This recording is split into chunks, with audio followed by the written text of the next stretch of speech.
Greetings, YouTube. Welcome to part 32 of a stormy Ghost of Tsushima with a therapist. I'm grateful, as always, that you have made it this far into the playthrough, that you are continuing to support my channel and all that fun stuff. It means the world to me that you care about what I have to say about this beautiful game. So I will continue to try to do it as much justice as I can. Do leave a thumbs up, leave a comment down below, all that fun stuff. Follow the links, you know the drill at this point. And for the love of God, if you are still not subscribed to the channel, please, I know every YouTuber under the sun asks you to subscribe to their channel, but if you're like following my playthroughs and stuff, please subscribe to the channel. It makes a big difference. I'm trying to get a big fat plaque to put right there. But seriously, it gets it into the algorithm and gets more people to have their eyes on this and hopefully learn from it and benefit from it. So thank you to those of you that subscribe to the channel. It means a lot. All right. We ride. Lord Oga, where's my uncle? Waiting for you atop the hill. Clan Oga would be honored to escort you to his post. I'm glad for the company. Hell yeah, dude.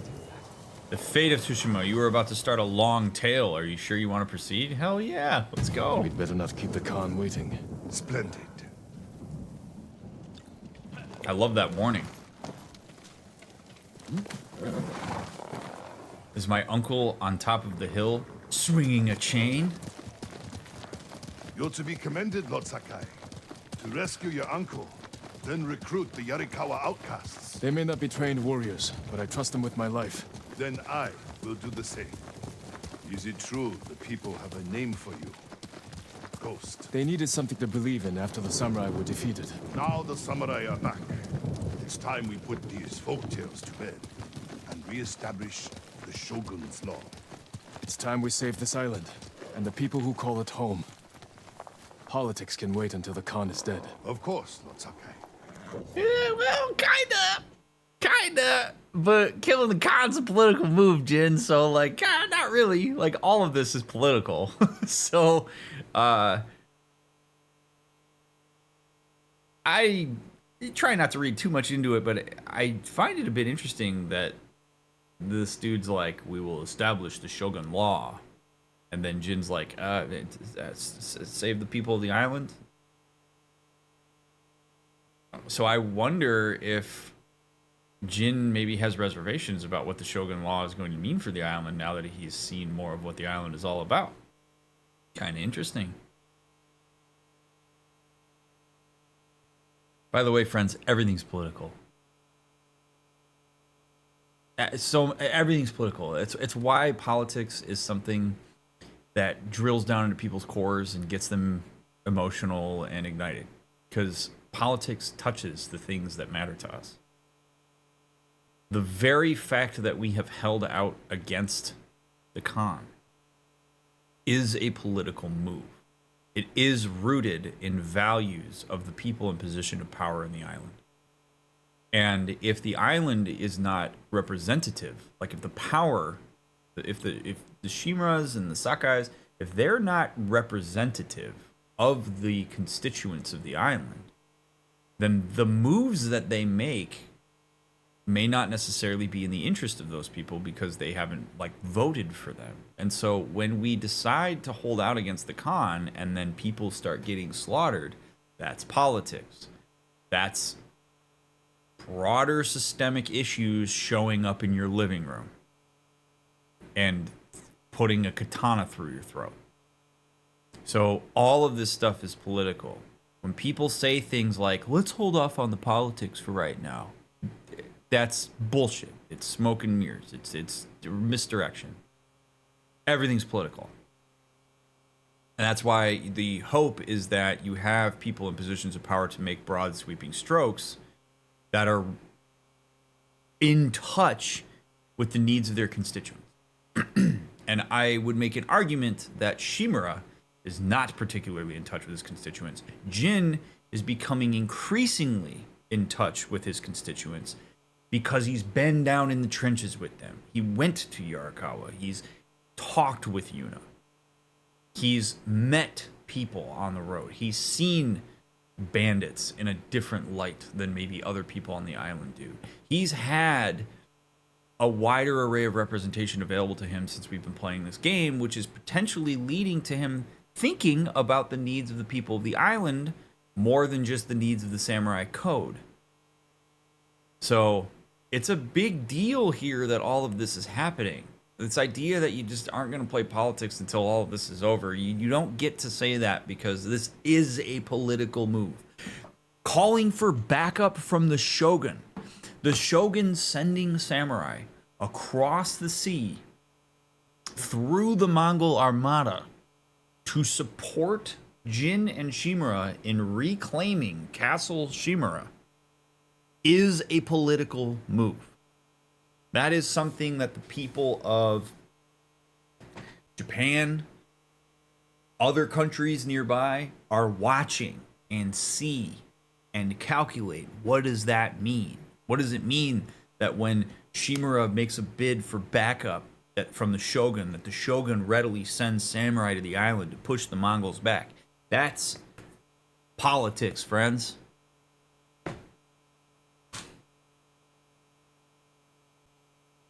Like, you can't get away from it.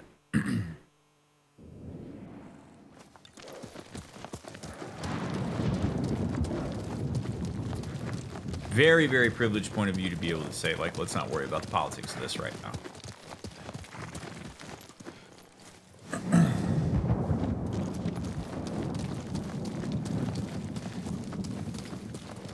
Lord Shimura, your nephew has arrived. Jin, up here.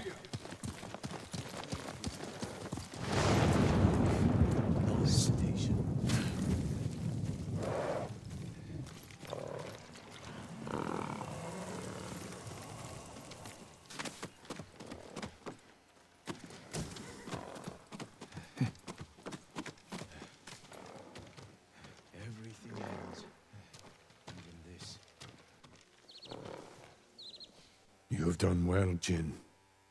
We now have everyone we need to reclaim my castle. I dealt with the Straw Hats, but Ryuzo escaped with the Khan. They wanted me to betray you. You spoke to the Khan? I was captured.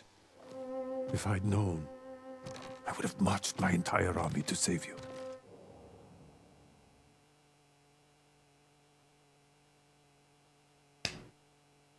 Is that in the best interest of the island, friends?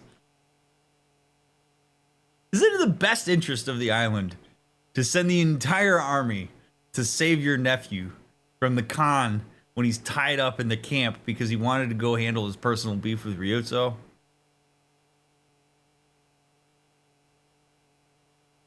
I understand the sentiment. I understand why you would want to do that. You care about him. But when you are the guy that makes the call, is there anybody else on this island that he's sending an entire army to save? Probably not. And the reason that I'm critical about this is because if you're the people of the island, you see that, you know that, you go, Shimura doesn't care about me. Shimura's looking after his own. Shimura's looking after his nephew, the people that line his pockets, whoever else. Shimura wouldn't do that to me. Why are we sending all these resources for one guy that got himself captured on an offshoot of a mission that didn't even matter? This stuff matters, man. He has power. And the fact that he could throw an army at that castle because his nephew got captured and would willingly do it, maybe even to the detriment of the wider island, because if you lose people in that, or it's a strategic disadvantage to do that or whatever, and then the island gets run over because you did this mission to go save your nephew, like, this is the complicated shit and the difficult calls you got to make when you are in Shimura's position. This is also why the Khan would know that if he holds Jin hostage or people that matter to Shimura, that Shimura might actually strategically move resources in a way that's not particularly akin to winning the battle. And you can use that to your advantage. if you're going to take up a position of power and make these calls, you have to be ready to make the really difficult calls sometimes. I'm not saying you should have to sacrifice Jin. Maybe he sends like the Navy SEALs. The best and the brightest of the Navy SEALs, not the entire Marine Corps.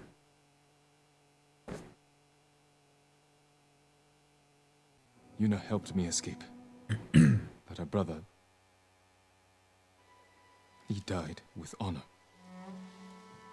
The Khan will pay for his sacrifice. And for all you've endured.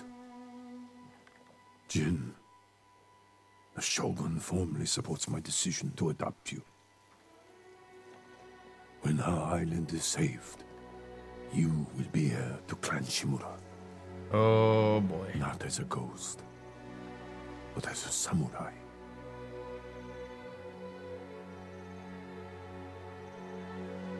I won't disappoint you, Uncle. Today we ride into battle as Sakai and Shimura. Tomorrow we celebrate victory as father and son. It's so interesting. Samurai pride themselves on their honor code. But it also makes them rigid, predictable, easy to break. Ghost has no limits. It's like the Khan's been watching my playthrough. Yeah, it's exactly what I've been preaching. It just feels good. I've got to take the win. It's exactly what I've been talking about. Pew. This makes him dangerous. Yeah, buddy. You remember in part one? When I said, in order for Jin to overcome the Khan, he's going to have to break the code because the code is too predictable? Well, the Khan knows what's up. This is our moment, Jin. The fate of our island hangs on this battle. We will take the Khan's head. Together. And personally deliver it to the Shogun. Warriors of Tsushima! Today we defeat Khoton Khan! Retake Castle Shimura! And drive the Mongols from our home!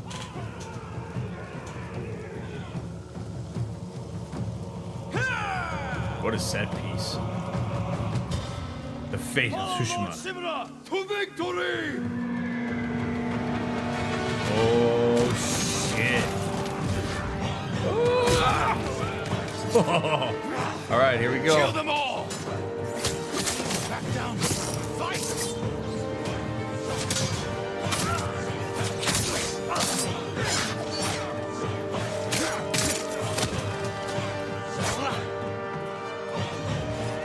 Badass. This is for my son! Sakai.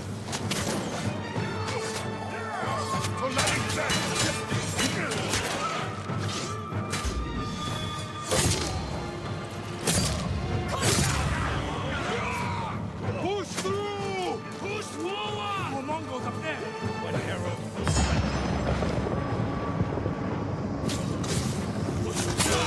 Oh, shit.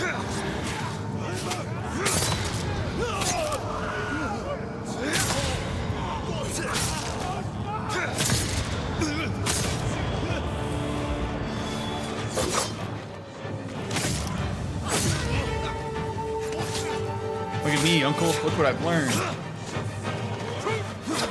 Everyone to the gates! Push through! Bring forward the battering ram!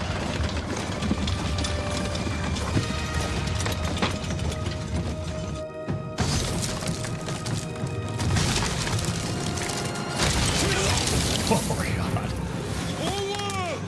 Show the Mongols we will not be denied! Roger! Move to higher ground! Dude, this is great. What a great set piece. Strike them down, Lord! Keep swinging, Norio. Clear the way ahead! Anarchy! Ah! Yeah. Oh, shit.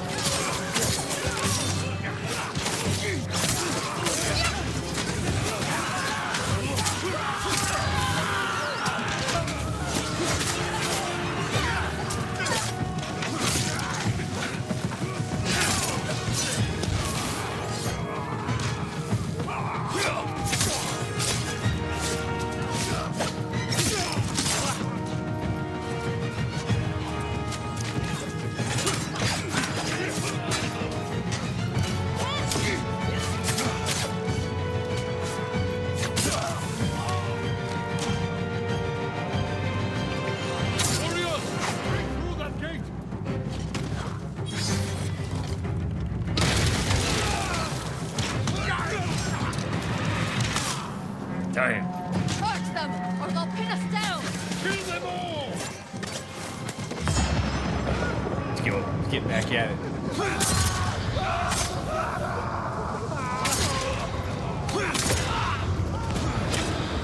Oh, it's Norio. Oh god, don't hit Norio.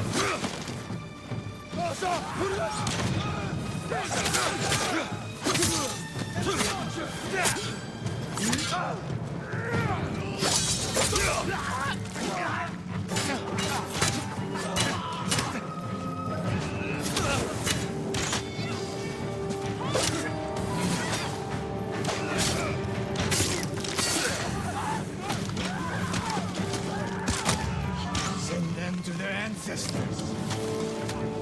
Oh.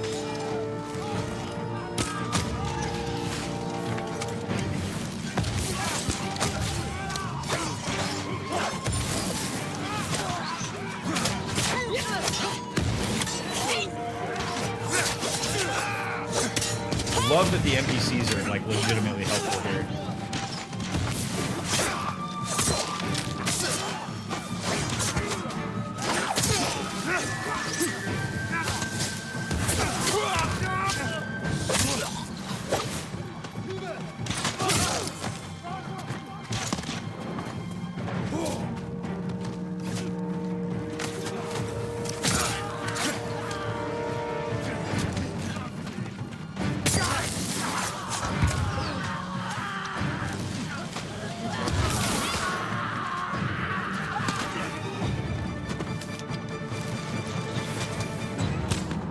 Oh shit.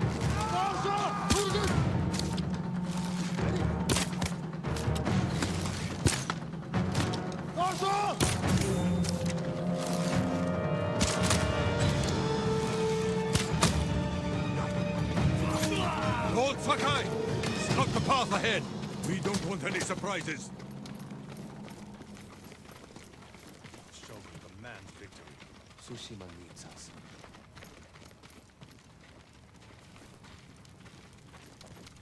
Scout the area ahead.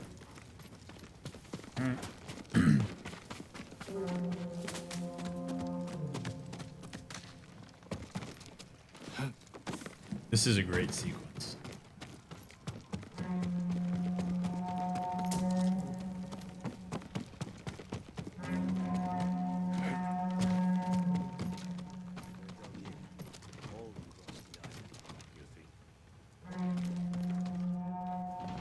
Whoa, baby. Run home, Japanese dogs! This gate will not open for you!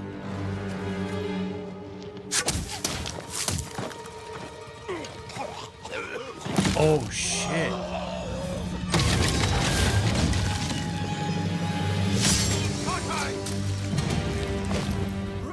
Oh, no. Oh, no. Oh, no. Oh, no. This is a big moment. This is a big moment because if this is where rubber meets the road for Shimura. Because he's got to choose what matters more, Samurai Code or liberating the island. He literally just watched Jin poison 2 people and then kill a guy from behind, which he is probably going to lose his mind over because he cares so deeply about Jin being an embodiment of the code. So I'm going to be real fascinated to see what happens here. I don't think it's any accident that it was filmed that way. But oh man. So if Shimura loses his marbles here, then that tells you where his head's at. That tells you exactly what he cares about. Does he care about the people of the island and eliminating the Mongol force at any cost?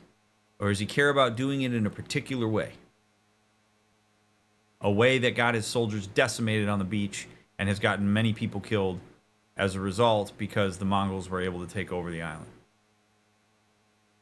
Oh, baby. He doesn't want Jin to be the ghost. He wants him to be the ghost insofar as it's politically effective for him.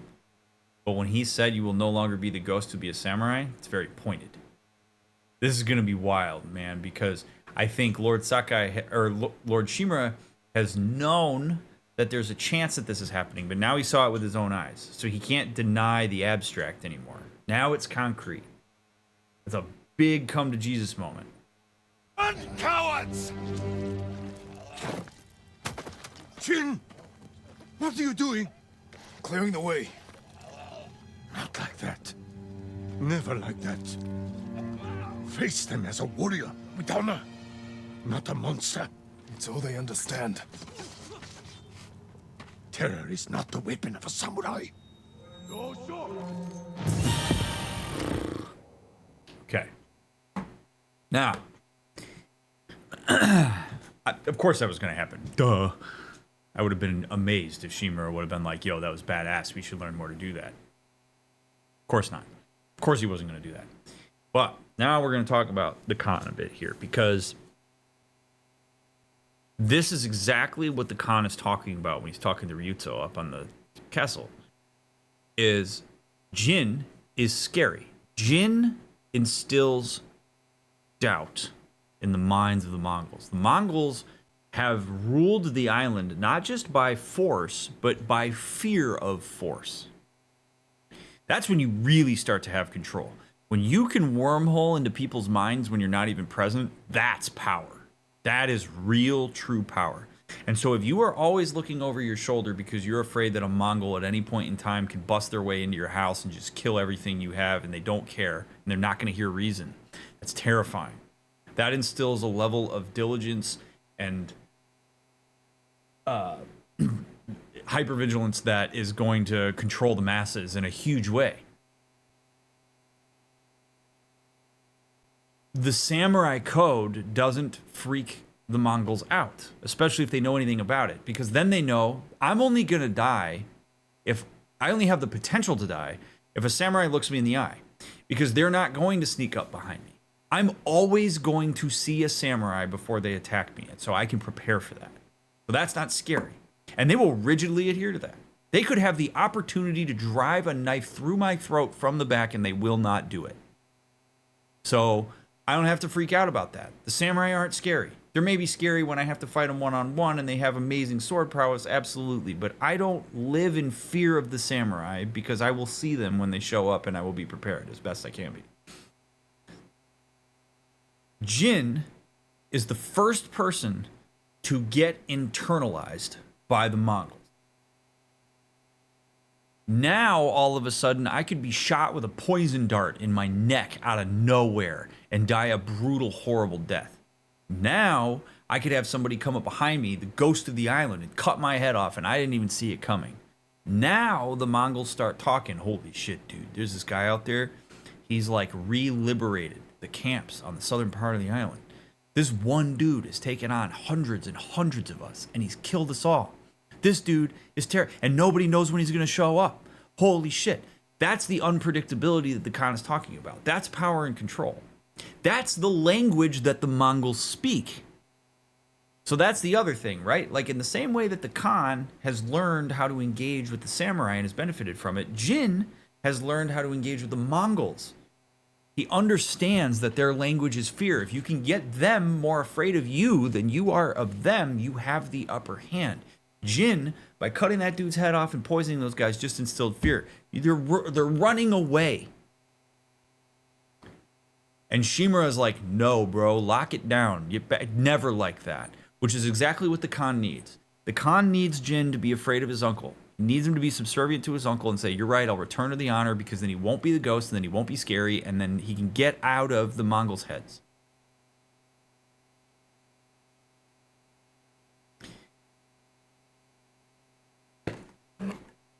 Shimura is not scary at all. Shimura is he's an idea. And he's an idea that not everybody shares the same of. Jin is scary. It's also why people are rallying around Jin, because he's actually getting shit done. Instead of sitting in a camp and crying because his house is on fire.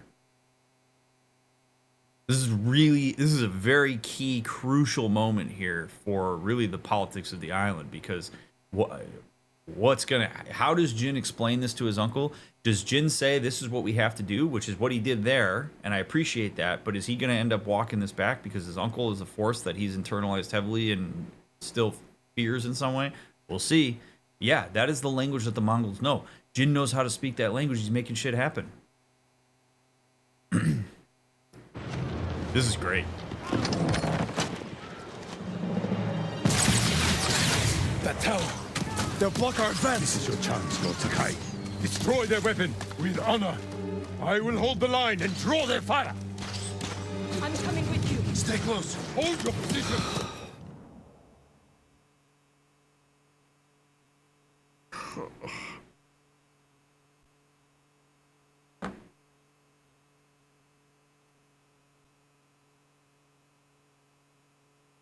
If you wake up in the middle of the night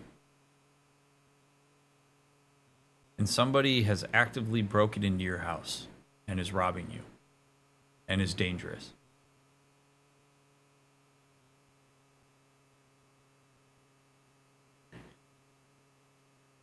and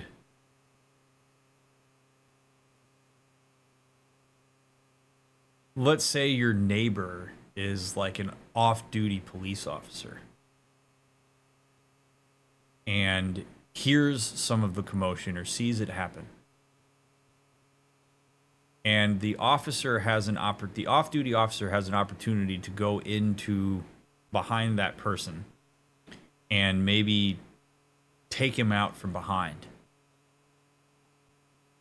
or like stab him in the back because he's got a knife readily available to him, or something just like brutally awful in order to protect you, or has the choice to take his time, put all of his gear on, clock in, knock on the door to announce his presence, and then say freeze and go through all the rigmarole that a cop might go through when somebody's broken into your house, on the off chance that he might get shot while doing so.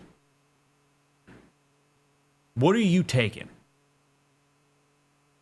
Which one do you want?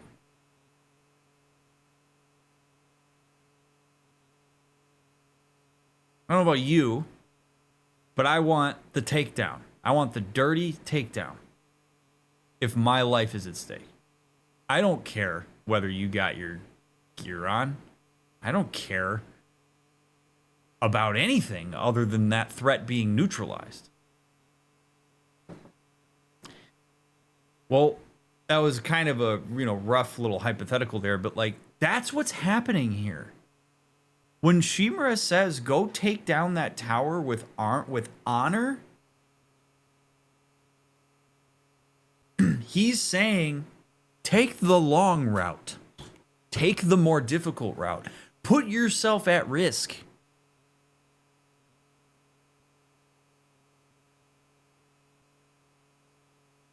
Put yourself at risk so that you've done it the right way. When the enemy isn't doing that. This isn't a fencing match at the Olympics where there's agreed to rules and people have different that's not what this is. This is one side playing really dirty and another side that's sitting there going but decorum. Sometimes if you're the good guys, you have to fight dirty too in order to survive. Or else people are really going to become disenfranchised and be like, oh, good, we lost the ghost because he had to look the guy in the eye before he killed him while he was shooting thousands of arrows down upon the shogun.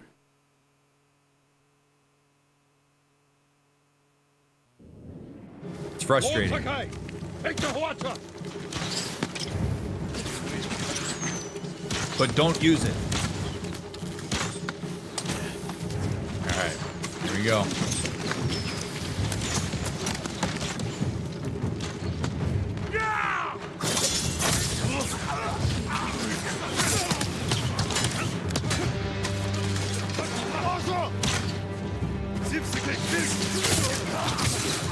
I'll let them handle those guys. Let's go. To the top!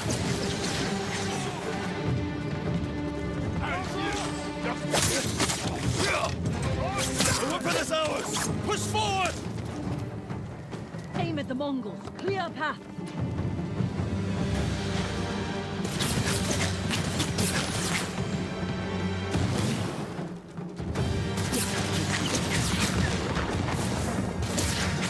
Oh man, Shimmer's gonna hate this too.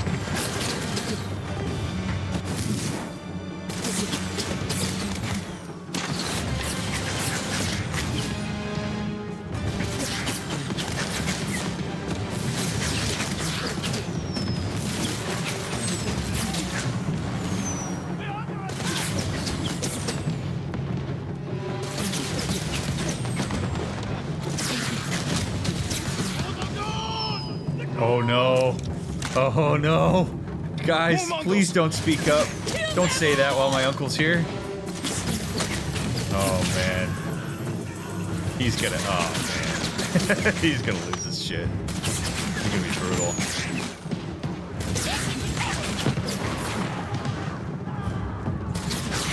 More Mongols in the path up to the bridge. I see them.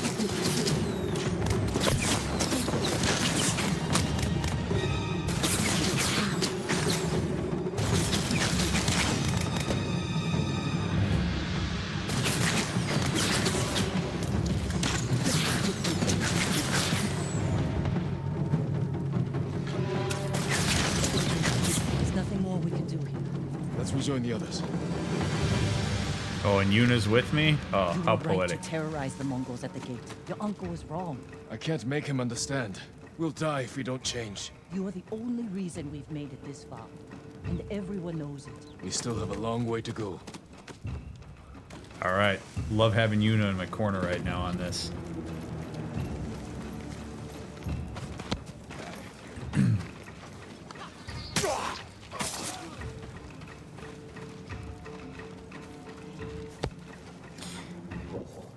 Oh, this isn't the cleanest thought ever, but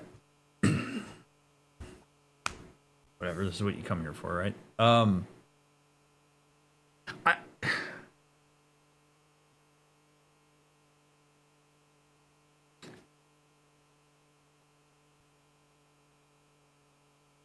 It's interesting the way that we conceptualize things in moral hierarchies. Like there's a relativity to like morality and where our values are. And so right now we're talking about like the value of like battle, killing. Is there a more valuable, moral, legendary, honorable way to end another person's life? Is ending a person's life when you look them in the eyes better than ending a person's life when you stab them in the back?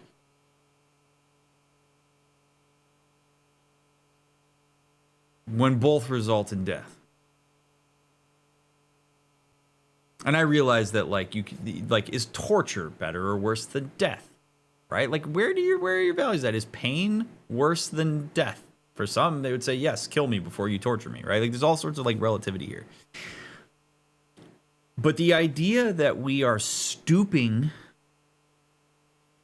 to a lower code of morality around death by using the Hwacha, by beheading that guy from behind, by using poison, I think actually creates significant problems for the samurai.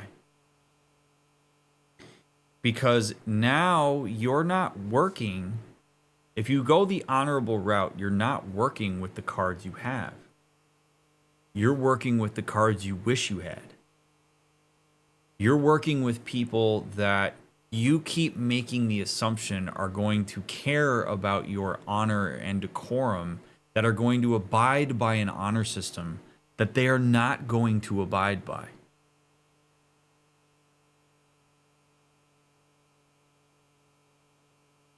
And so if you don't learn to play by those rules, you will get steamrolled.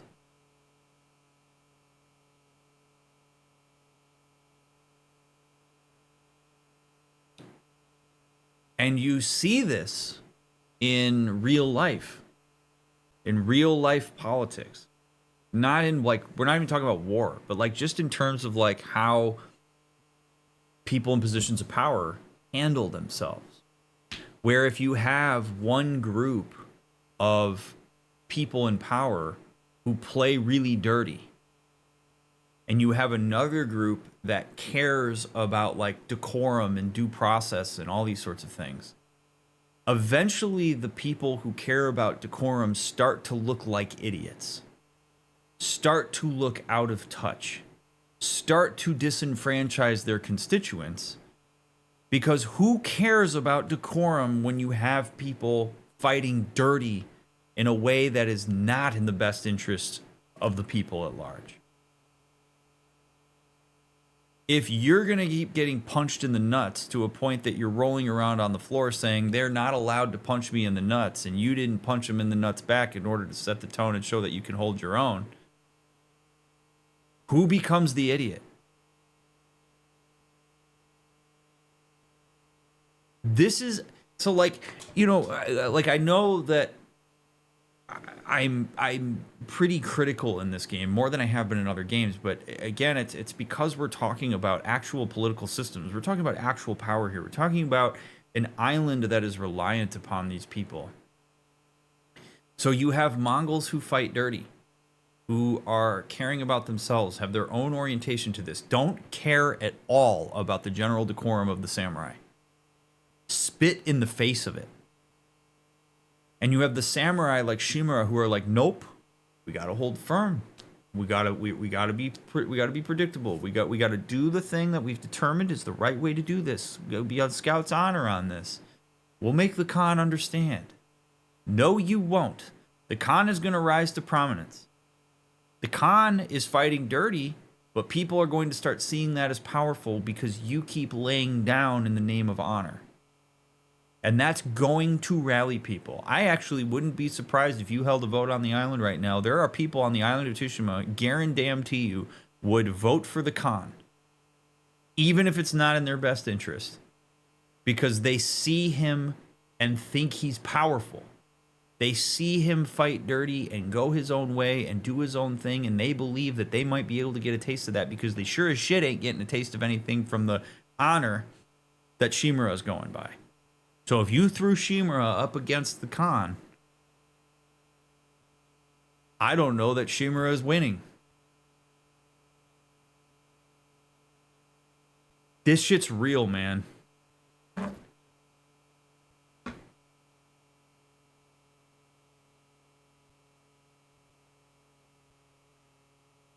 If we don't have samurai around to make good on the people of the island, then nothing good's going to happen for them. So the samurai are going to have to fight dirty in order to bring it back to clean. If they're even clean in the first place.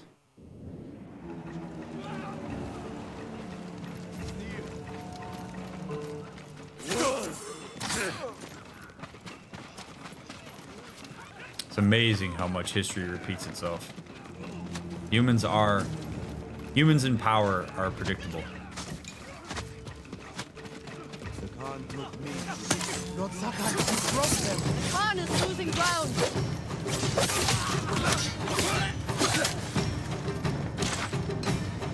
More Mongols up there! Watch your back, Masako! No mercy for the Mongols!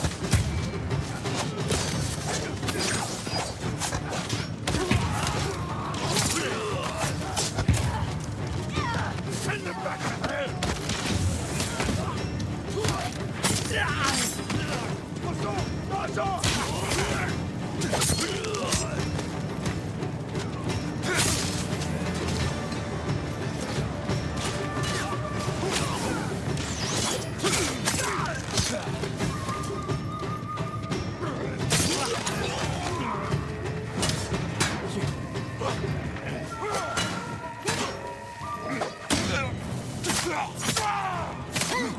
We're clear! Move forward! Push through! We must reach the bridge! No, good, another bridge. Everyone to the bridge! This worked out so well for us last time. Drive them back to the sea! Kill them all!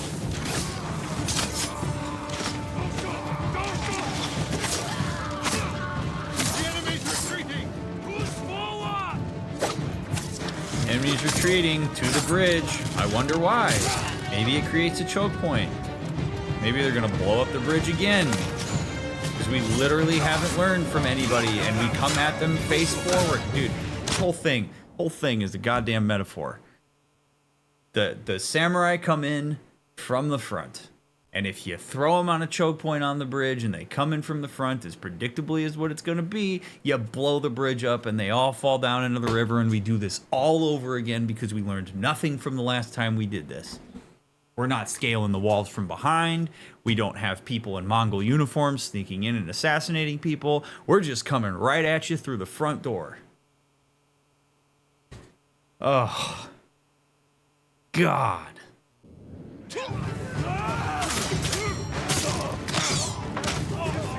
It really is beautiful the way that all of this is being handled in the game. I really, as critical I am and stuff, it's very well done. This is very well done. And I love every second of it. It's just so annoying because I can totally see why the Khan wins. Almost to the Khan! All that remains is to take the bridge, and then to keep beyond it! God. This is so stupid.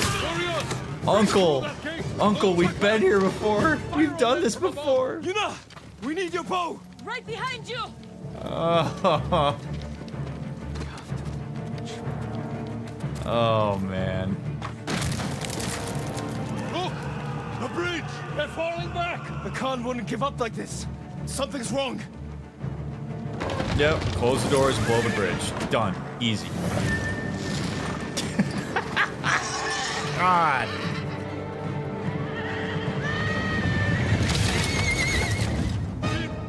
Open fire! I'm throwing explosives! Shoot the horses! Shoot them!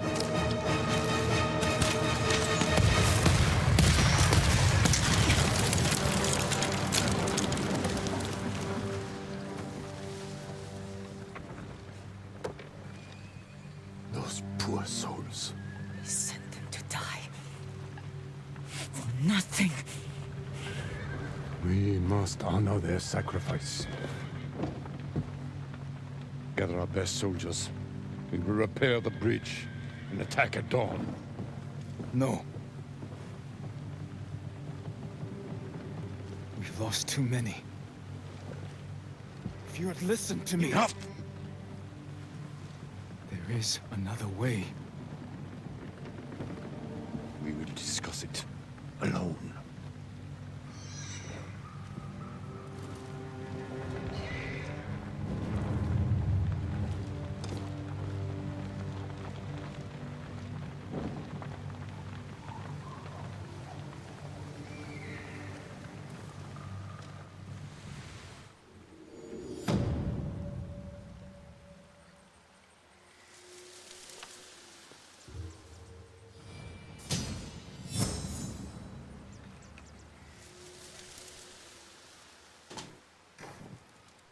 Oh, boy.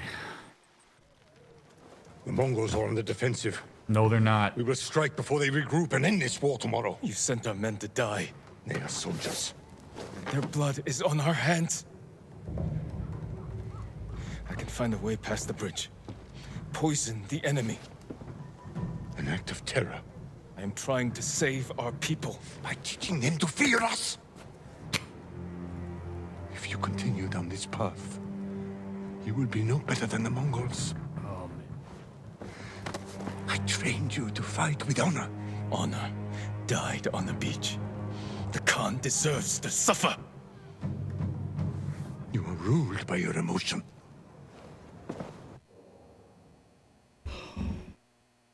This is really hard to watch.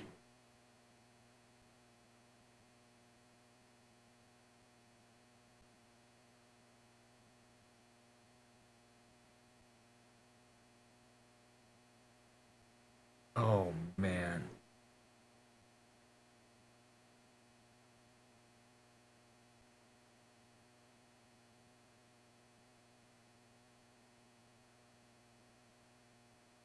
Sometimes I think the great fault of the people on top of the mountain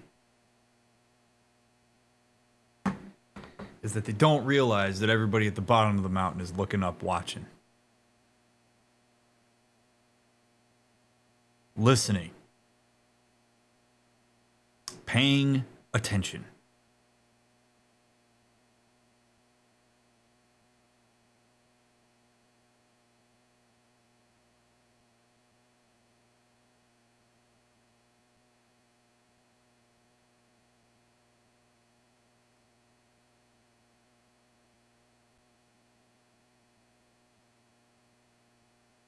He would so much rather everybody on the island die, so long as we went about it in a way that was alignment with the code, than to actually make good on the promise to his people.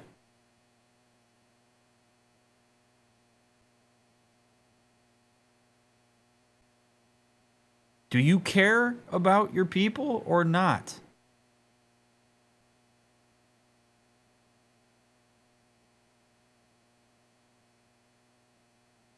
He knew what was going to happen, and he sent all those guys across the bridge. Didn't even think for a second that maybe that was a bad idea. And then they all die. They're decimated.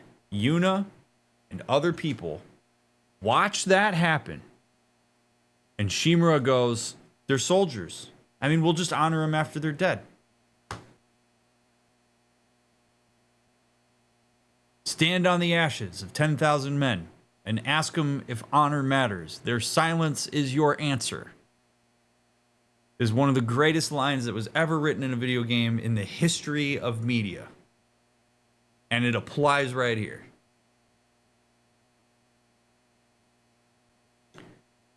Shout out to my boy Javik. All right. But seriously, like,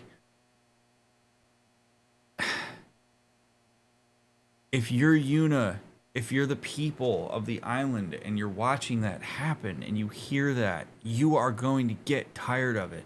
Shimura is going to start fighting a battle from two directions. Not only is he going to be fighting the Mongols, he's going to be fighting his own people. Jin has been getting things done. If people actively see that Jin is being stifled by Lord Shimura,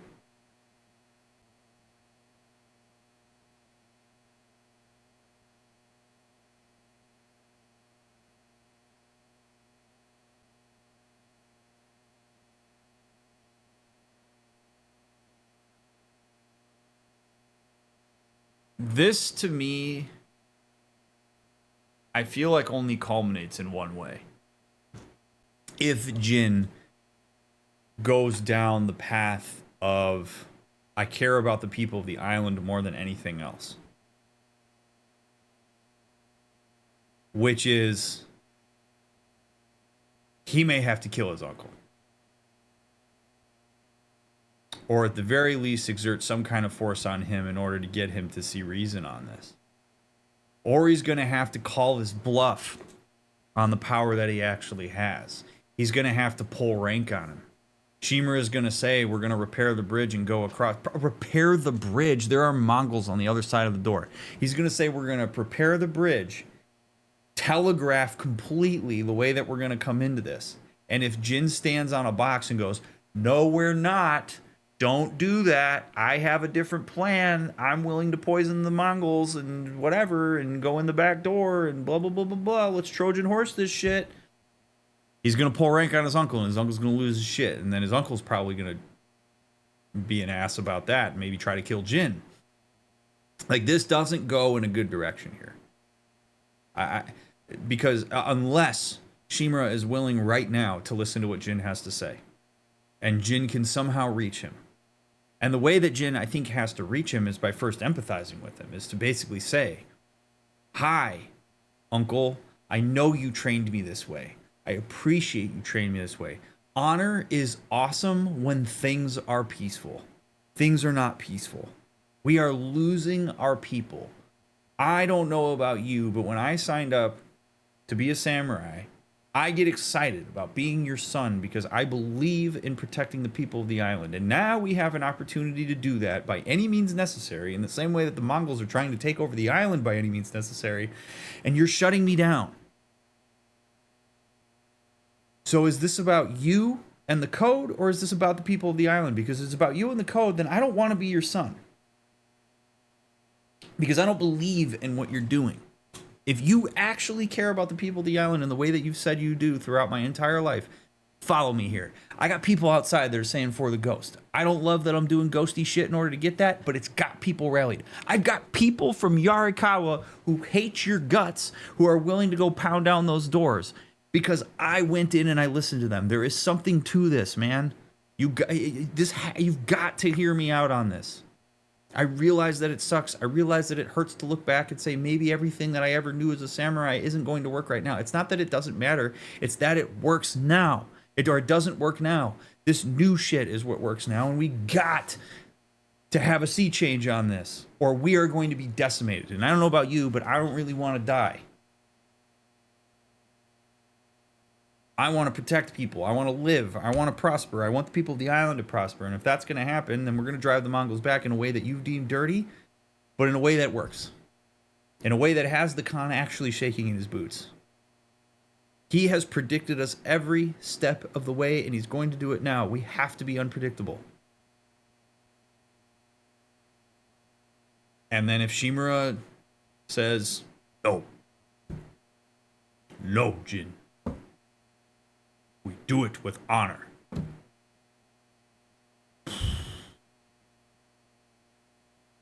And Jin might have to kill his uncle.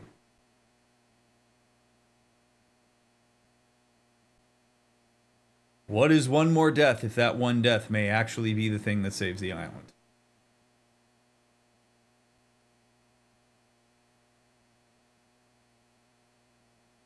How do you even get through to a believer like that uncle? Is it even possible? It's possible. You work hard, you empathize, you reach them where they are. But ultimately, this is time sensitive. That's what makes this really tough.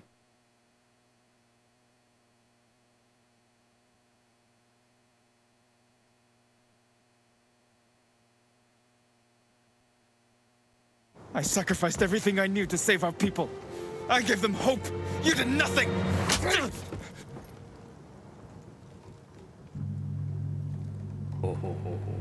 No. We're finished. Yeah, we are. Yep. Done.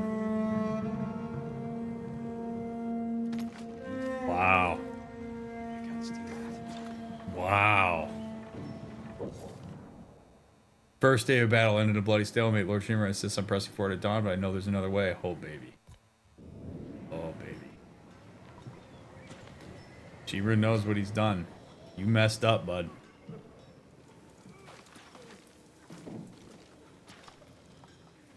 Talking about me acting out of emotion.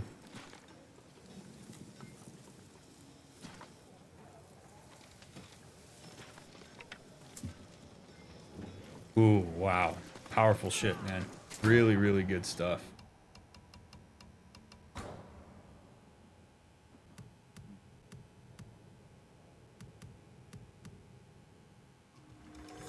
Nothing stronger.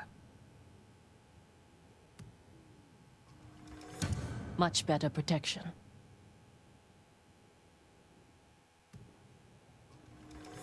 Nothing stronger.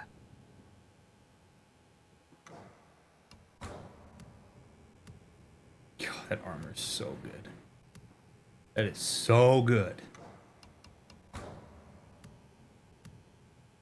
Old Ronin garb is cool too. Tadayori's armor is cool. Man, all this armor is so cool. The Kensei armor is awesome. Goodbye.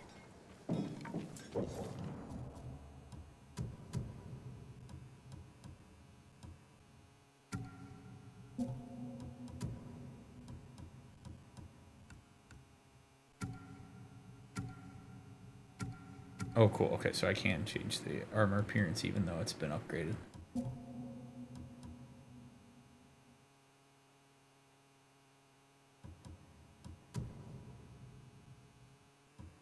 Ooh, the Sakai half mask. That's pretty cool.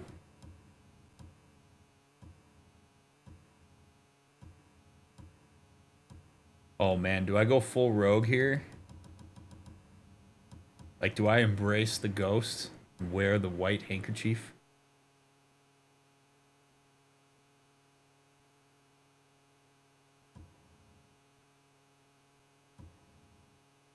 Ooh.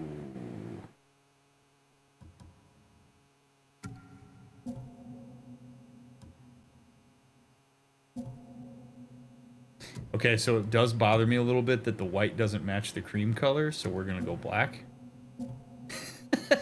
It bothers me. If God took me this way, I would end my life.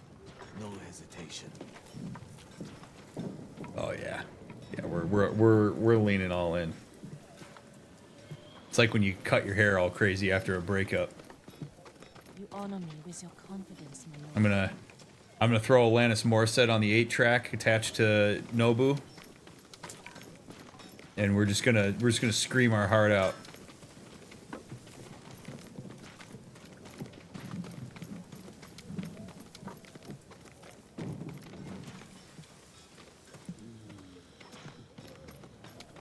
Lord Sakai. What's up, Kenji? Kenji, what are you doing here? Trying to help the wounded. But the best I can offer is a stiff drink. How do you comfort someone who's just lost his arm? I don't know. Taka always knew what to say. I miss the damn kid. We all do. Get some rest. I'll try. Rest. Not while they defy. The answer is you don't you comfort a person who just lost their arm by acknowledging that it sucks and just being there. There's a tendency sometimes for people to think that support means that you make things better, and that is not always true. Sometimes support is the acknowledgement that you can't make things better and that you're there anyway. That's a lesson that I think a lot of people really need to learn. That, like, Kenji's presence and his validation and the goodwill that he extends toward that person, the attempt to soothe, is good enough. That sometimes people's circumstances do just suck. And sometimes that push to try to make it better in a circumstance where it's not really going to get better can make it worse, because it's like, what do you think you are? What do you think this is? You really think that you're gonna make me feel better about the fact I just lost my arm in a battle because I was sent to go fight a bunch of people that are beyond my skill level? So you lose people in that way. So sometimes the acknowledgement of, like, often the acknowledgement of your limitations and seeing support as not making things better, but as acknowledging things as they are, can be a very important way to reach people when they're struggling.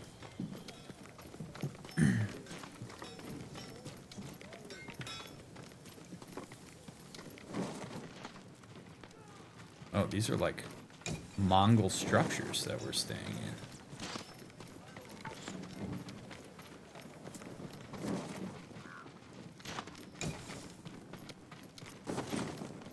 Tsushima mourns you. Lord Sakai.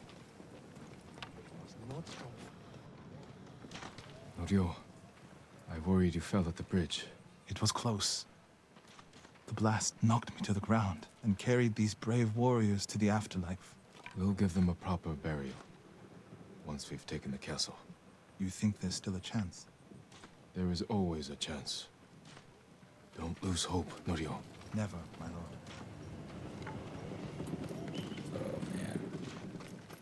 Oh man, sounds like we're gonna pull rank.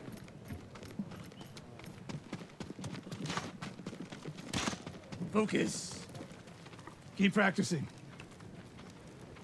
Sensei, Lord Shimura plans to repair the bridge. We strike at dawn. The Khan won't expect such a bold move. Hesitation could cost us even more lives. There may be another way. One that violates your uncle's honor code. One that saves people's lives. Tread carefully, Sakai. You disagree? I didn't say that. No, he just said be careful.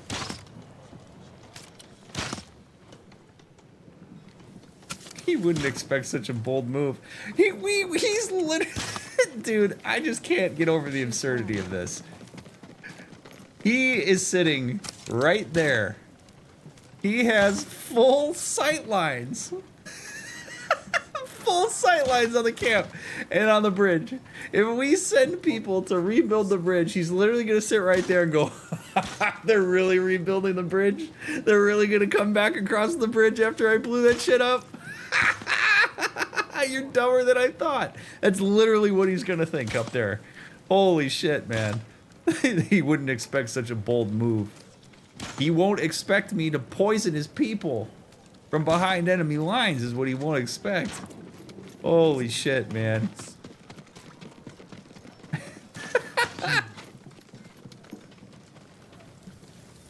Lady Masako, you survived. Many weren't so fortunate. I wasn't there when my sons died, but I'm doing what I can to ease these boys into the next life. Lord Shimura wants to press our attack at sunrise. If there's another strategy, one that saves someone's children, There may be. do what you must. You'll have my support. Mm-hmm. Mm-hmm. You know, we've had our differences.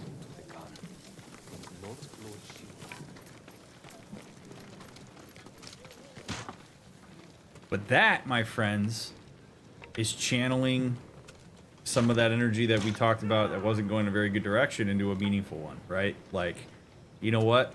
Kind of over this code shit. Killed my sons.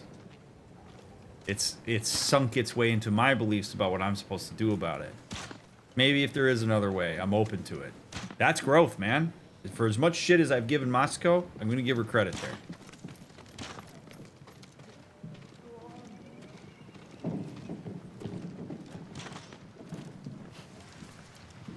They're patching the bridge on your uncle's orders.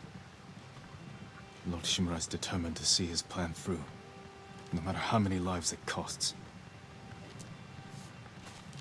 These people came here to fight. For you. How much wolfsbane can you find in the next hour? A few handfuls. Talk to the others. Tell them to gather all you can carry. They're going to poison the Mongols. I'll find a way into the castle, and slip it into their drinks. Watch the Khan choke on his own blood. Your uncle's going to find out. I know. Taka was making something for you. I wasn't sure you'd want it, but now, if something happens... It won't.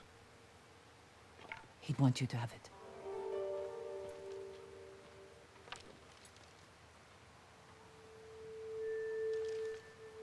What is it? From the darkness.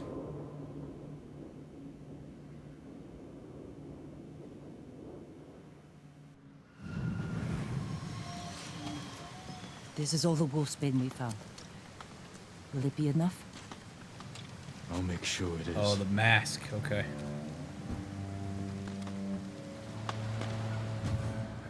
Ghost armor. A gift from Taka to enhance attacks of the ghost and a good friend's final creation. What? What? Oh. Oh, we take that. Oh, okay. All right. We take that to the white armor guy, and oh my goodness gracious. Reduces enemy detection speed by 25%, reduces the number of kills needed to enter the ghost dance by 1, kills have a 15% chance to terrify a nearby enemy. Inspired by the Sakai mask. Created for the ghost by a good friend. Oh my. Oh, it's awesome. Ghost headband.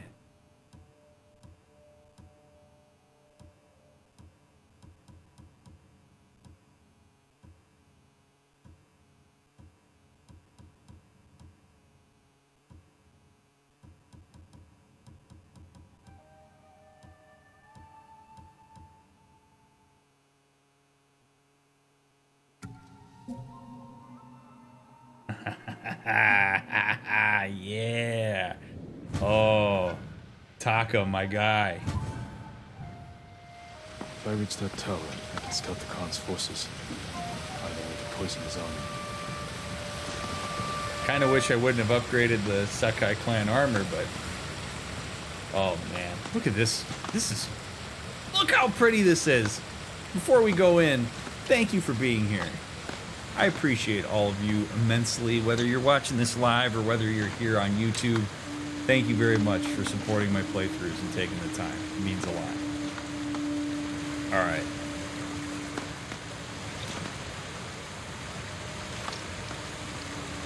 This is good stuff, man. This is really, really, really good stuff.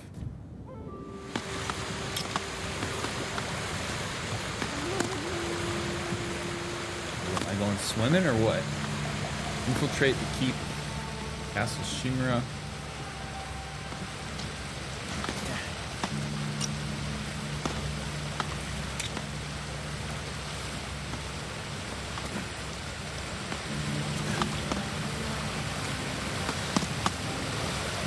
Oh, I see.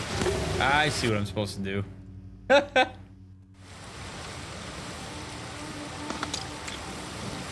Good thing somebody wrapped rope around these.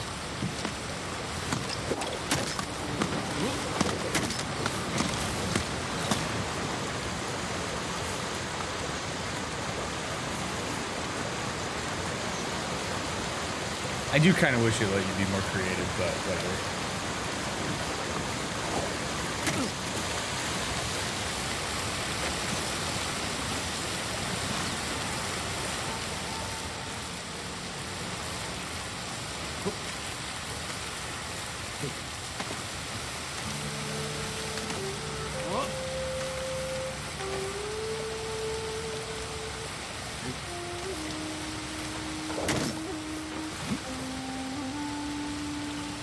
Look, yeah, they're just pelting it with arrows. Oh man, it's just, oh god.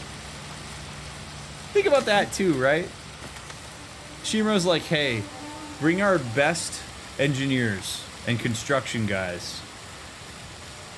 Hey, local 841 Teamsters, bring your guys.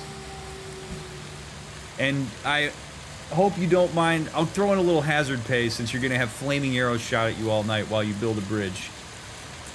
Come one, come all. What does that say about what he thinks of you?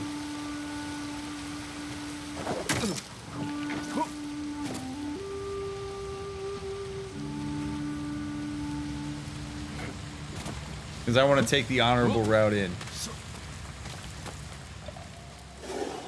Better take out the guards quietly, and I can scout from the top floor.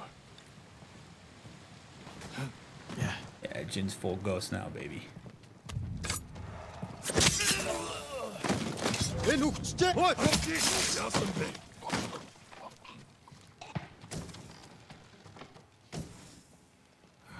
Już bist mit Sima.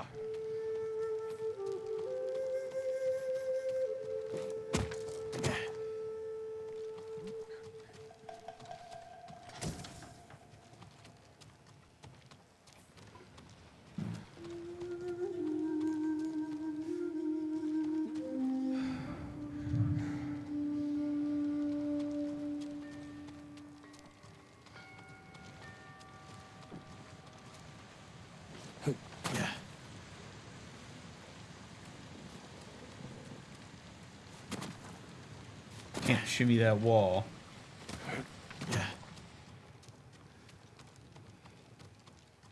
Oh, there's a ladder.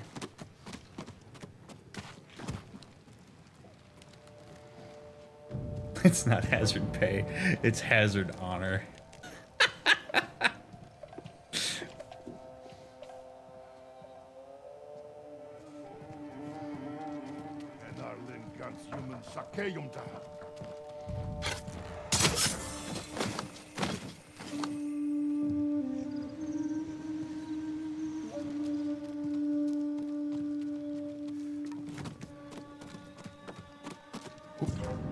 Oh shit.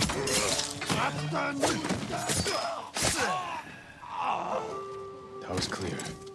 Now look for a way to poison all of them.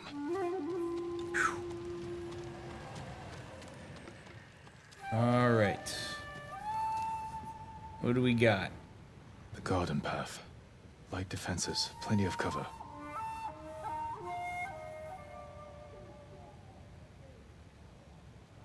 A straw hat. Ryuzo. Of course he's here. They're preparing a feast. I can poison the Khan's fermented milk. Let his army drink the arag, then kill any survivors. Fortified defenses. Explosives. My uncle's leading us into a massacre. Now to reach the arag without raising alarm. Better take the garden path. Oh boy.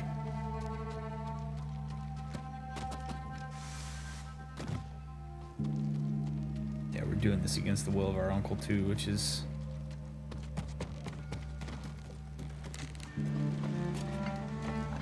He will not be keen.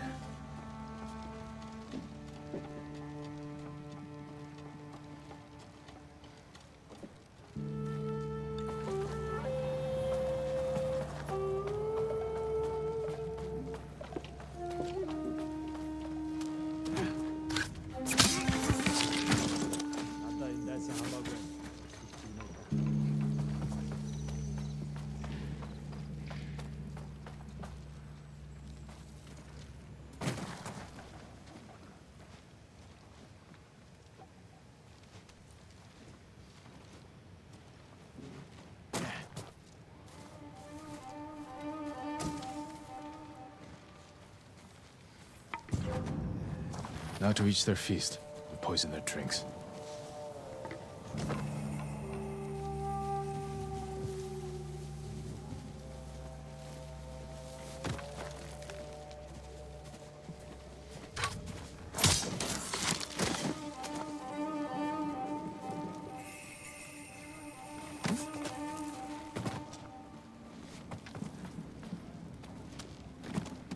Great that the Mongols don't ever think to look up. Very helpful.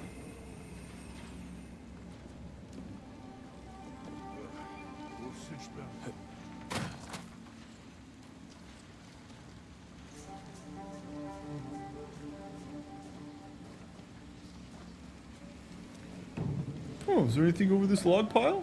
Oh, looks about the same as it did 10 minutes ago. I don't know why they make me just patrol like this. Doesn't make any sense to me.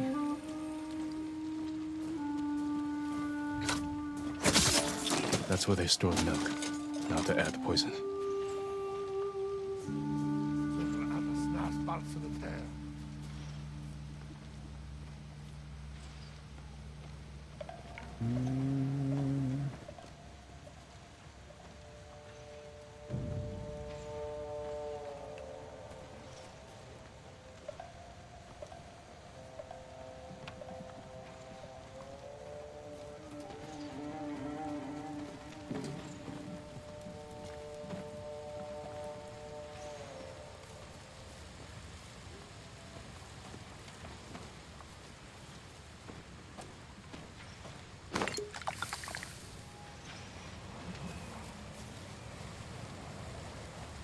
We're gonna turn this milk into milk of magnesia. Everybody's gonna have a rough night.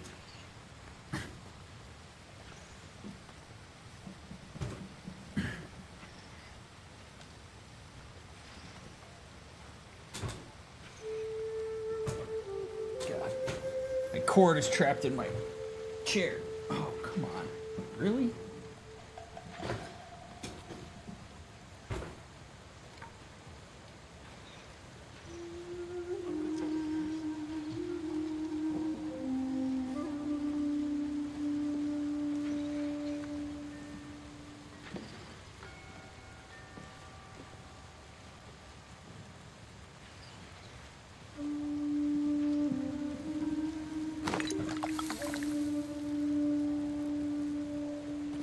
Now to wait. Oh boy. Oh boy.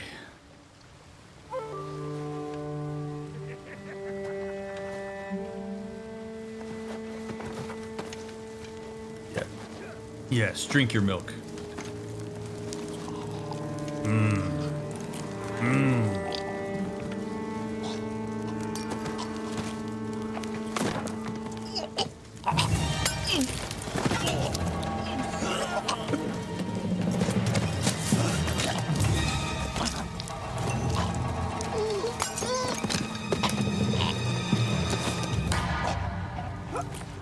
Oh boy.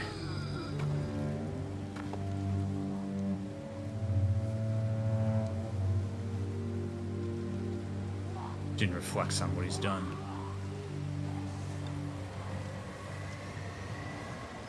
Damn. They passed that milk around real fast. Oh no. Everybody drank it too. Nobody passed. Oh. This dude's gonna crawl into the fire? Buddy.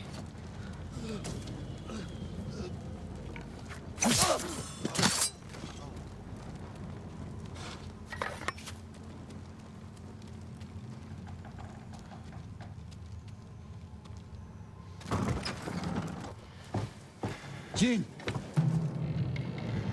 Again? Where's the Khan? He rode north. Of course he did. Made me stay behind to collect the ghost's head. Then come claim it. Oh, is it time? No. I could have killed you earlier. Instead, I convinced the Khan to give you a chance. He murdered Taka. And you slaughtered my men. I've lost everything.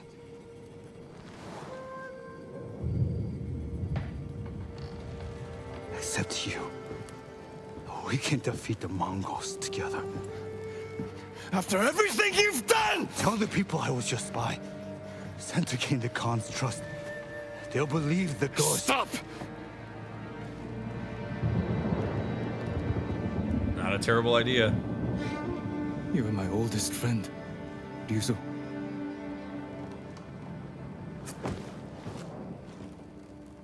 Surrender. And answer for your crimes. For both our sakes.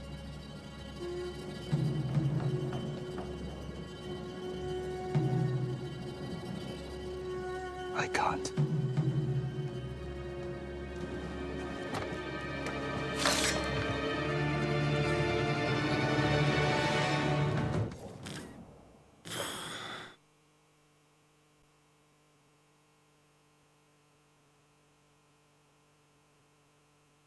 That's interesting.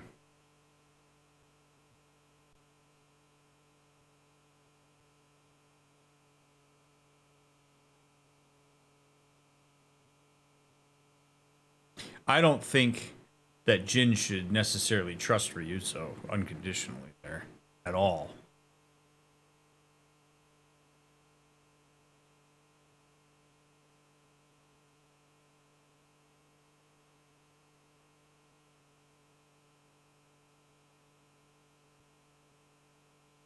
And I realize that time's of the essence, so there's not really a chance to like talk this out.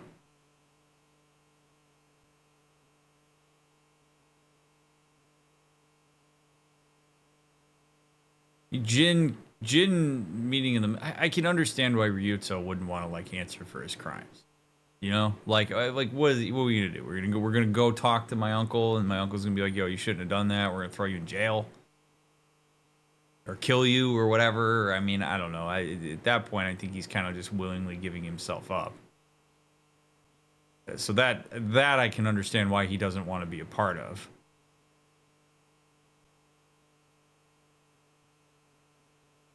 Do I think he should be left off the hook completely for what he's done? I don't know about that either.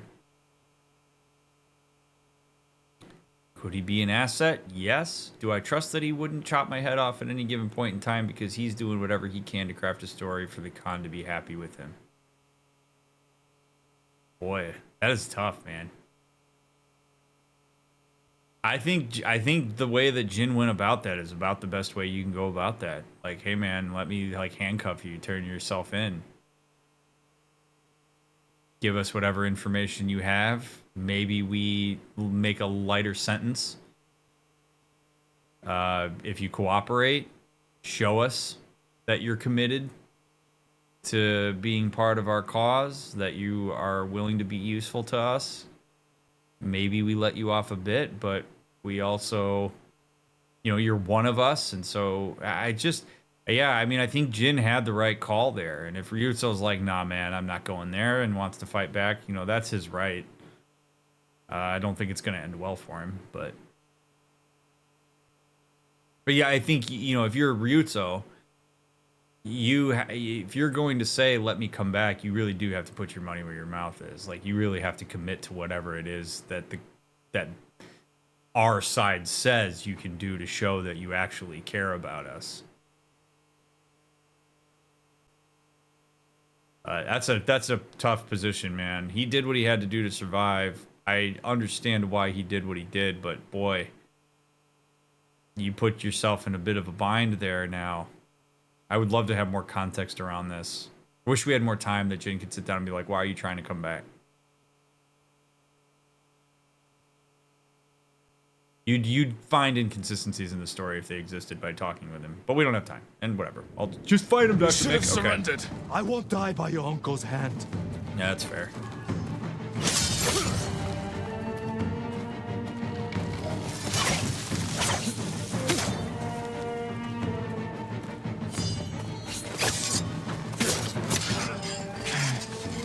You won't stop me, Ryuzo. The poison. You broke your uncle's code. You left me no choice. Damn it. He hit me. No.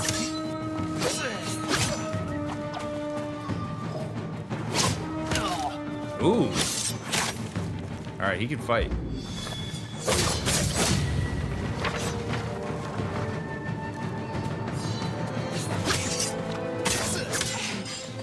I'll never forgive you.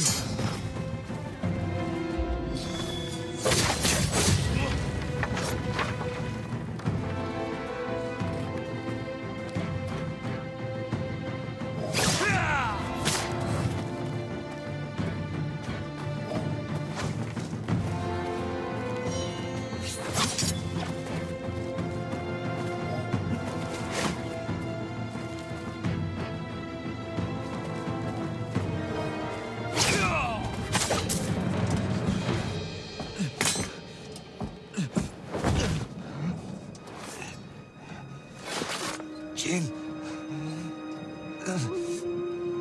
Please.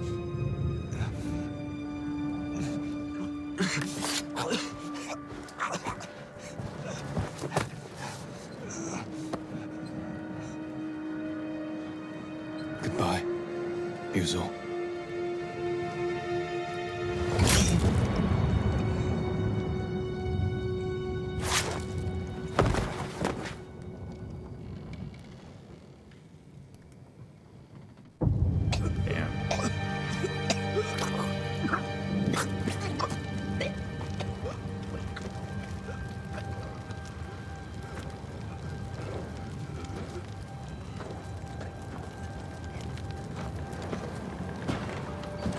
Looked him in the eyes. Gave him an honorable death. Good.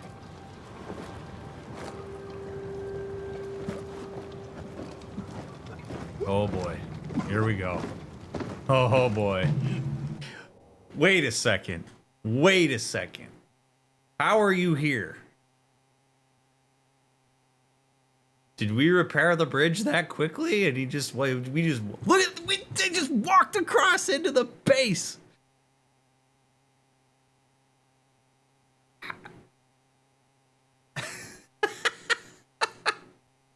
How are you here? That's my question. All right. It's just, aside from everything else, but it was this urgent. You're this pissed that you're going to bring the army across the bridge now? Oh, brother. This is going to be rough.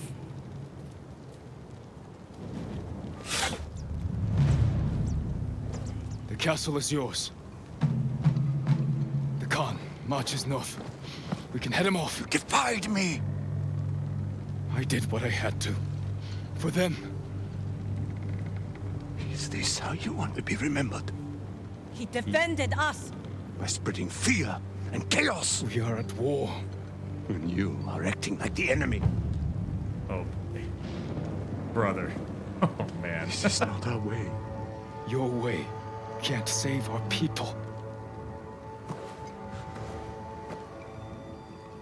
The Shogun will demand a head. But it does not have to be yours. I know she drove you to this. Uncle. Renounce the ghost. You must blame her for this outrage.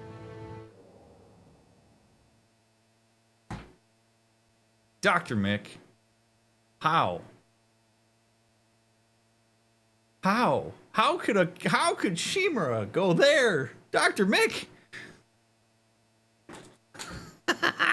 Ah, buddy. This is the time in the playthrough. As we have with almost every single playthrough, it's amazing to me how much of a universal constant this is, where we are going to talk about inconsistency compensation. Assimilation versus accommodation. If you want to learn more about it, you should watch my video about it called Cognitive Schemas here on YouTube, because I talk about it for a good amount of time and give you lots of context for it. You've probably heard me talk about this in other playthroughs, but we're going to talk about it here. How does a person like Shimura look Jin in the eye and say, blame Yuna for this? There's a wacky thing that happens in the brain. We create what are called cognitive schemas, which are essentially a box of expectations for the things that have been represented to us in our lives. People, things, places, etc. We build expectations based off of those schema. Shimura has a certain schema about Jin, what he trained him to be, what the code says he should be, what he knows about him, etc., etc. When people have an experience that is in violation of their expectations, their brain is sent into what's called aversive arousal. Sometimes it can be referred to interchangeably as cognitive dissonance, although it's a little more nuanced than cognitive dissonance. It's not holding two ideas in your head at the same time. It's having an experience that violates what you were expecting. And there are varying degrees of intensity around that, depending on how strongly held those expectations are, safety, XYZ. So,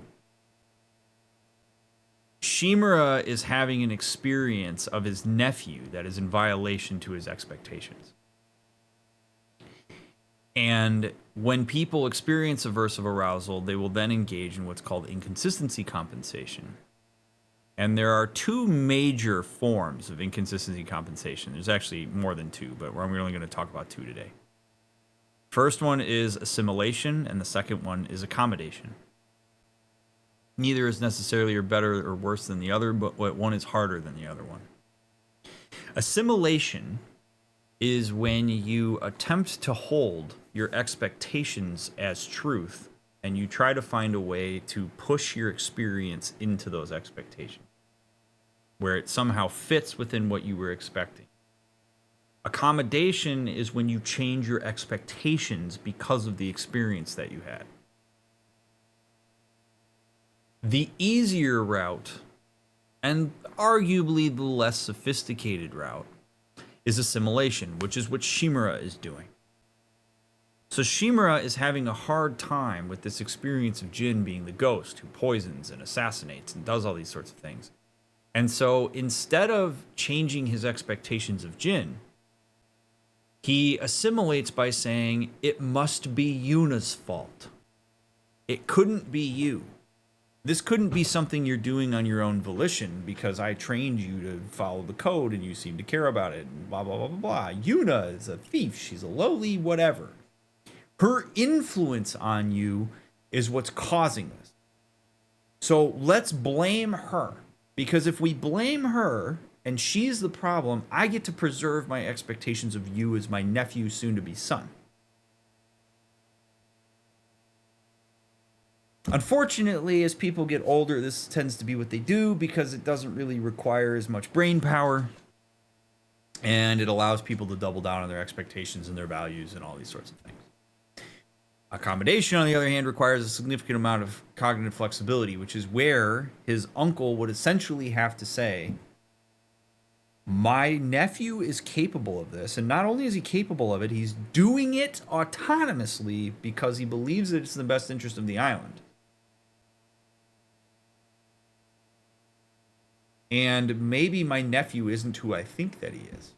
Also, subsequently, he's having to kind of do that with the code of honor. Like, he's having to deal with the code itself not being particularly utilitarian for navigating this war, and he just keeps doubling down on the code instead of opening up his expectations about the code as maybe being limited. So that's how a person gets there. That's how Shimura can, among self-preservation and ego and all these other things. But blaming Yuna allows him to preserve the idealized version of his uncle, or of his nephew. It allows him to preserve his idealized form of the code. It allows him to keep into his more kind of boxed in views of the ways that things should be. He doesn't have to expand his worldview. Jin has forcibly had his worldview expanded because of all the representation. If you're listening to me say this and you're like, Dr. Mick, how do you become better at accommodation? Like, if that's more of the ideal way to go, like, well, how do you do that? Challenge your expectations. Expose yourself to diverse representation. Have novel experiences.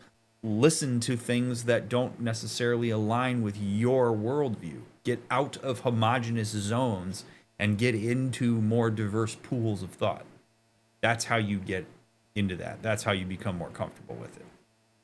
It requires intention and flexibility, which unfortunately we work against our own biology, because after 30, our cognitive plasticity basically solidifies and plateaus out, and then as you go through the lifespan, you become more and more rigid in terms of your brain plasticity, so it requires more and more effort in order to accommodate, and that's why people become more conservative as they get older on the whole.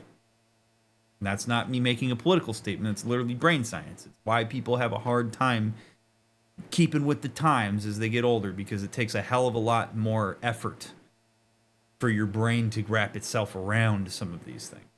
A lot easier to just fall back on your own expectations and what you know. So anyway, here's your brain science tidbit of the night. Tell them you are Jin Shimura, loyal servant to the Shogun. Oh, buddy. My heir. Buddy. My son.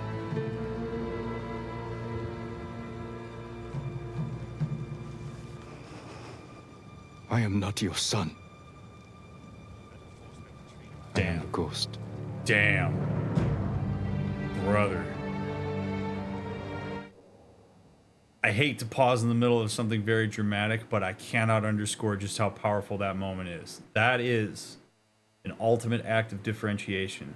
That is a moment that a lot of people would buckle on. They would go into what they know. Everybody watching this right now probably wants to believe that they're Jin here, but an overwhelming amount of people watching this would not be Jin here. That is really hard to do. Jin is walking now into his life has fundamentally changed and pivoted at this moment. He is now walking into an unknown future. If he capitulates to his uncle there and says, all right, fine, gives his uncle the benefit of the doubt, goes to what he knows, there's a path there that makes sense, even if it's not the best path. That act of differentiation and autonomy is going to create rifts. It's going to call for new boundaries. It's going to call for novel experiences. It's going to lead to distress, anxiety, frustration, development, growth, etc. He just looked his uncle in the eye and said, I'm not your son, I'm the ghost. Holy. So I don't want the gravity of that. I mean, I think we all feel the gravity of it, but I don't want the actual psychological gravity of what he just did to get lost in this. What he just did, it may seem easy for us as observers to watch him do. That is so hard. That is the fundamental shift that comes from all of the work that he's been doing on the island with his boots on the ground, talking to people, seeing the destruction, seeing what works, seeing what doesn't, actually taking inventory of the hand that has been dealt to the island and who he is relative to it. It is not an act of ego. That's not Jin saying, I want to be the president. I want to be the guy that everybody follows. I want to have a castle on the hill and I want to lord over people. That's not what that is. What Shimura is asking for is that. Shimura wants the ghost on his side because it boosts his name. Probably because, at the end of the day, he feels the support for him slipping. He knows that people are rallying around Jin. He's heard them say, for the ghost. That is a threat to everything he knows. So he's trying to self-preserve here as well. Jin is walking into novelty in a way that so many people will not do when presented with the opportunity because oftentimes they're just too scared to do it or feel unprepared. That's a huge moment for Jin.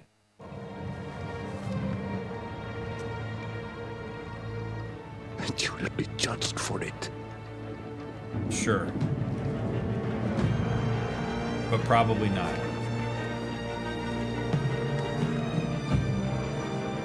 Find the Khan. Jin. Futaka. Go.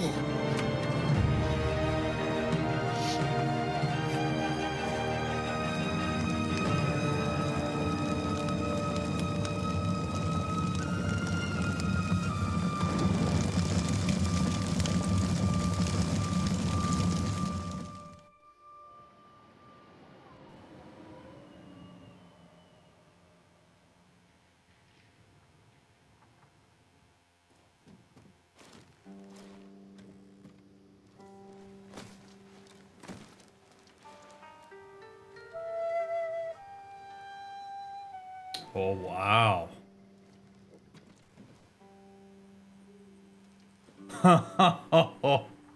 Oh. Oh, man. Oh, when people have power, they don't want to let go of it, man. They don't want to let go of it. Shogun included.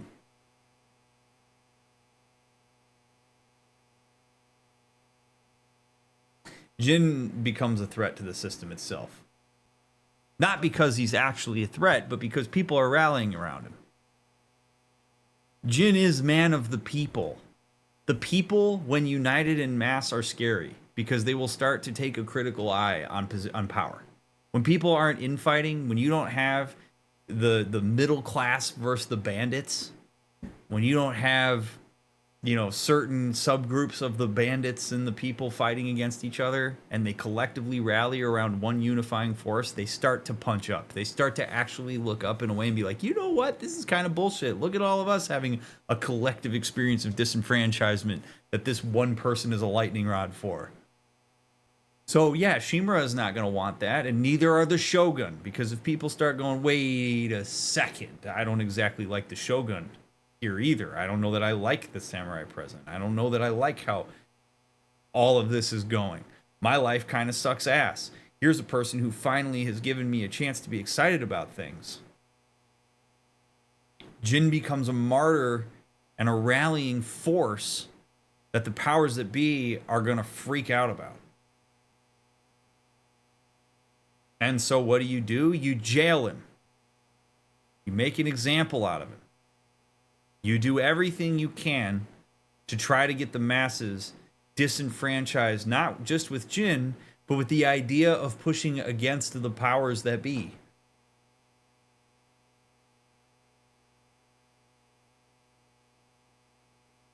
Get the billionaires scared and they throw you in jail. See what happens if you push against us? Don't do that. Jin literally got the castle back. probably instilled a sense of doubt in the Khan, maybe made him shake a little bit in his boots. And he got jailed for it because the people are rallying around him.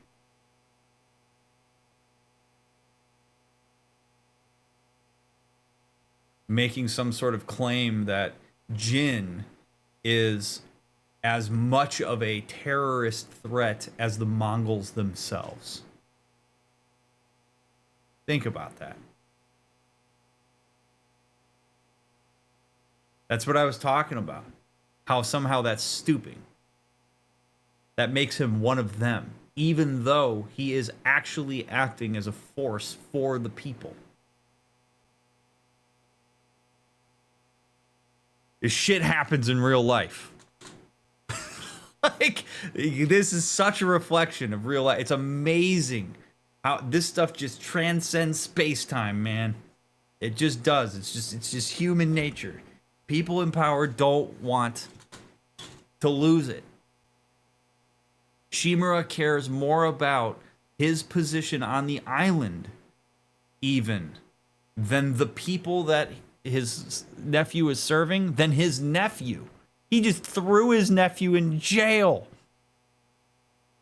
because of how much of a threat he is to everything he knows. He just asked Jin to denounce everything about himself and everything about what he represents to preserve the status quo. A status quo that I've been talking about since the first episode doesn't work for the people of the island. The status quo works for Shimura.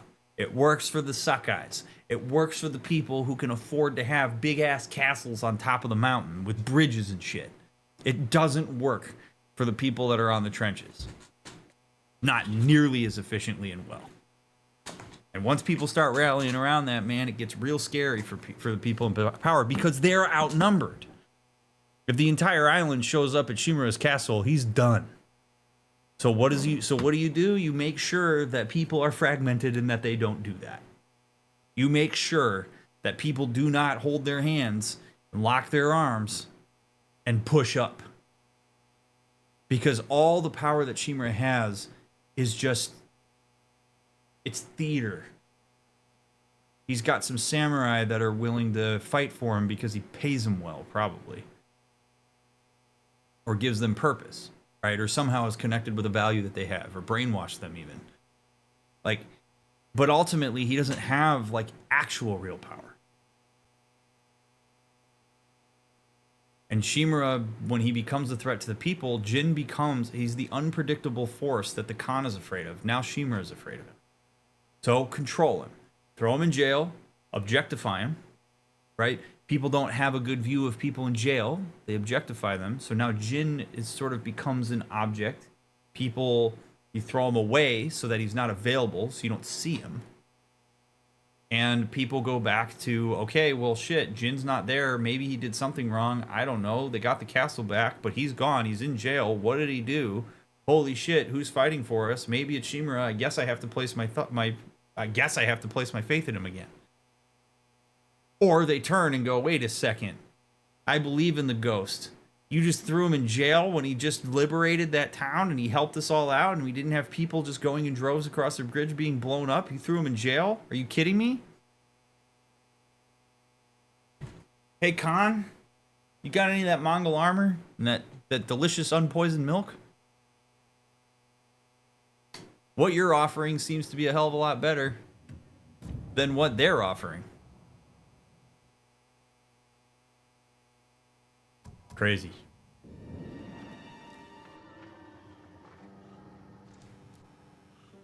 And this is happening at a wild time in real life. There's a lot of parallels to something that I'm sure many of you kind of understand what I'm alluding to. It's wild how much of a mirror this is for that. Like, holy shit.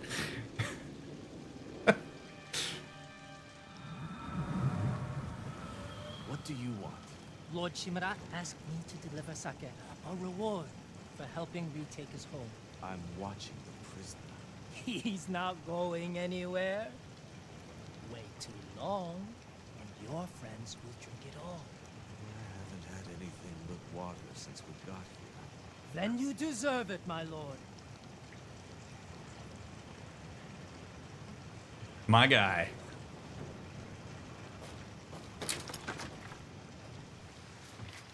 Kenji, what are you doing? What does it look like? Let's go. Yeah, buddy. I won't be able to unite our people against the Khan. I'll never regain my uncle's trust. If you stay, he'll ship you to the Shogun for judgment. The orders just came through. Come on. The people need you, Lord Sakai. Yuna needs you. Where is she? Up north, tracking the Khan in the frozen wastes. She has your sword. She's waiting for the ghost. Forgive me, Uncle. That's how powerful are internalized objects. Jin is still carrying his uncle with him. And I'm not judging him like that's somehow a bad thing. This happens to a lot of us. Until Jin legitimately makes the effort to kick his uncle out of his head on some of these decisions, he's going to keep carrying him. He's going to keep comparing his decisions against his uncle as a reference. And it's not going to do him any good. So at some point, he's going to have to start kicking his uncle out of his head and go, you know what? My uncle's not actually working in the best interest. Jin himself is going to have to accommodate for his schema of his uncle. Maybe my uncle's not all that I cracked him up to be. He taught me a lot of stuff, but that's the limitation of my respect for him. And now I got to go my own way here because I do legitimately care about the people of the island, and I'm in a position to be able to help them. Like that's going to be Jin's work here. Find Masako, Norio, and Sensei Ishikawa. Get them to Omi village. Yuna and I will open the pass for you to join us. She's waiting in Kin with your equipment at the sacred tree. Hell yeah, Your dude. horse is at the outer stables. A servant told me about a damaged fence near the gate. You can slip out that way. I'll distract the men outside, but I don't want to be here when they find out you're gone. Thank you, Kenji. Dude just risked his life for us. That's how much Jin matters. He is willingly risking his life. He's not risking his life because of orders.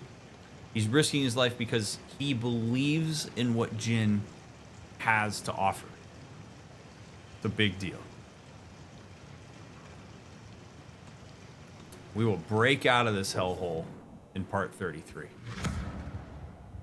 Thank you very much, my friends, for taking the time to watch this episode. This is fantastic. I really love everything that happened here, and I'm excited about what's coming up. Really feels like rubber's hitting the road on this at this point. So, thank you so much for all of your support. Do leave a thumbs up, leave a comment, check the links in the description, all that stuff. Subscribe to the channel. Those of you that financially support the channel, it matters. Thank you very much. I appreciate that. More than anything else, I appreciate your presence. I'm not trying to be super incendiary with this stuff, but like ultimately these things that are happening in this game parallel real life events. And my role, I believe, is to just shed light on some of the psychological things that are behind why these things happen. I'm but one perspective, but I am grateful that you care about that perspective. So take it for whatever it's worth. If you're binging, I will see you right here in the next episode. And if you're waiting for the next episode to come out, I will get it out to you as soon as I can. Appreciate you immensely. See you on the next one.